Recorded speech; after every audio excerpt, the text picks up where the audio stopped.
Ankle dorsiflexion is an incredibly important range of motion to maintain for both life and sport. The ability to bring your shin over your foot and ankle sets the stage for what happens at the foot and ankle, the knee, the hip, and into the lumbar spine. Nothing can wreck a squat faster than the inability to bend appropriately through your foot and ankle. I'm going to show you how to test for it and my 3 favorite ways to improve it.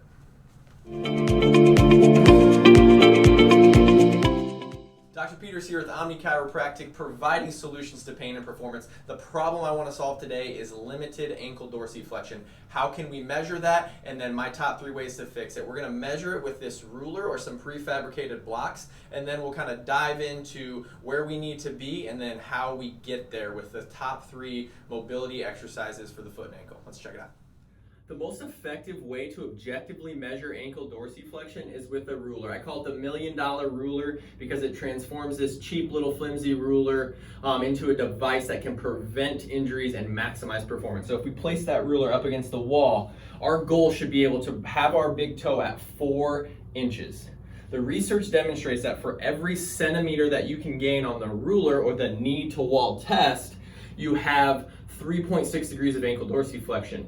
So if you need to be able to do a squat just past parallel, that requires about 36 degrees of ankle dorsiflexion. So if we get to the 4, just a little over 10 centimeters, you do the math, we're at 36. So how this looks and how you set it up is you place your big toe at that mark. Then you're gonna kind of go in this lunge position. You're gonna bring your knee over your foot and ankle, dorsiflexing through that joint, and try to touch your knee to the wall without lifting up your heel.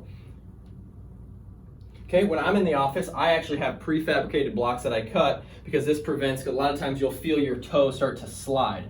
So the blocks actually prevent you from sliding, and then you can test it like that. So our goal is to get to 4 inches on the ruler without picking up our heel, being able to bring our knee to the wall. We're gonna set our baseline on both sides. We're gonna jump into our mobility exercises, and over time you should feel an increase, and you should see an increase in your measurement on the $1 million ruler.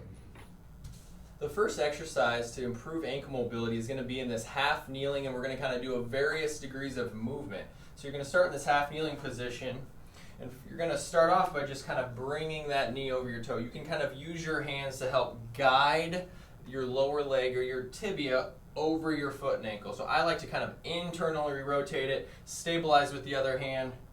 And we're just going to really kind of push that. I'm leaning with my body, putting weight over my leg. Just glide that forward, try to keep that heel down. Then you're going to do 10 to the inside, 10 to the outside, and then we're just going to kind of get these little bounces. So what that looks like is you're going to go 10 this way. You're going to mobilize that. Just kind of feel those tissues stretch. If you feel a little bit of pinch in the front, we'll address that later. The different exercise. 10 this way, fast forward, 10 this way. Then we're just going to kind of get in here and do these little ankle bounces. So I kind of spread yourself out into a split stance, just a little bit of ankle bounce. That's the first one. We're trying to improve ankle dorsiflexion on this right lower extremity.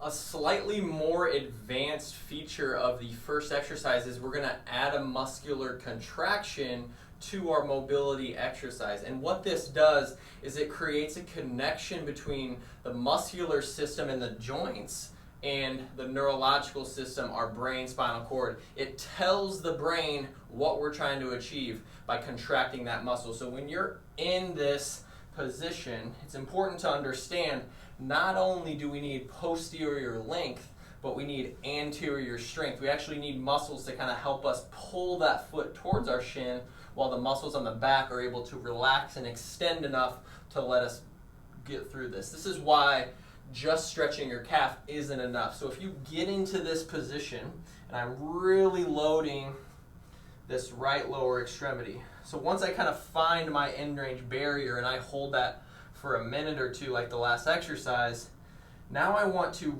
focus on like driving my foot, like I'm trying to do a calf raise out of this position. You're not actually going to raise your heel, but you're creating tension in the muscles of the back of your leg, and you're slowly building that up. You're ramping up that contraction, 10, 20, 30% contraction, like you're trying to push down on a gas pedal really, really fast.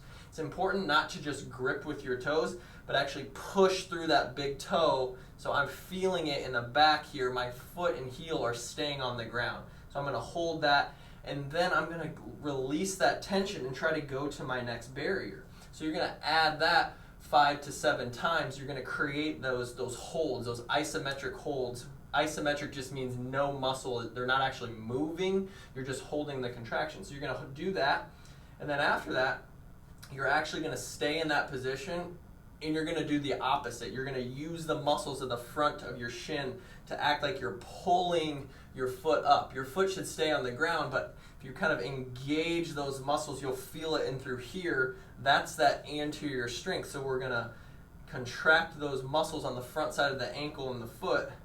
Hold, hold, hold, and then we're going to relax and go a little bit further. The same rules apply. You want to kind of ramp up that contraction. It shouldn't be painful.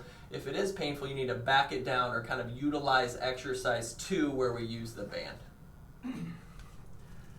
Exercise 2 in the mobility series is going to be a banded ankle mobilization, and we want that band to sit right under those big bones on the outside of your ankle. It's going to kind of pull on the talus bone, and the talus bone is important because it's as your shin goes over your foot, that talus needs to dive away. And a lot of times in people that they get that pinching in the front of the ankle, that talus can't get out of the way.